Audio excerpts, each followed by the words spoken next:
একটু ভেবে দেখুন, আপনি একটি জিনিস নেওয়ার উদ্দেশ্যে বের হয়েছেন এবং এসে দেখেন মার্কেট বন্ধ। এরকমই ঘটনা ঘটে তাশরিফের সাথে। আমরা অবাক হয়ে যাই যে পহেলা বৈশাখে এই ঘটনাটি ঘটবে।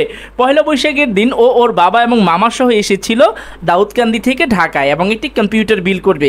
ঘটনাটি ঘটে, ওর মামা আমাকে ফোন দেয়। আমি বলি ভাই আজকে তো টোটালি অফ, আজকে তো খোলা পসিবল নয়। তখন বললো ভাই দেখেন কি করা যায়। তখন আমরা একটি আমাদের অফিস ওপেন করে ওর জন্য একটি কম্পিউটার বিল করি। আর সেদিন পুরো মার্কেট তো বন্ধই ছিল আশেপাশে প্রচণ্ড জ্যাম ছিল, যেমন শাহবাগে জ্যাম ছিল, তারপরে হচ্ছে ধানমন্ডি 27-এর এখানে জ্যাম ছিল, অনেক জায়গায় কম বেশি জ্যাম ছিল।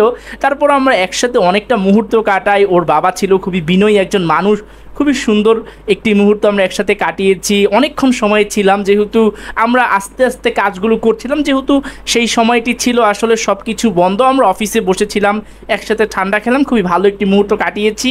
আমরা ইনশাল্লাহ সামনে পরিকল্পনা করছি আমরা সেরা এবং বেস্ট জিনিসগুলোই করবো ইনশাল্লাহ।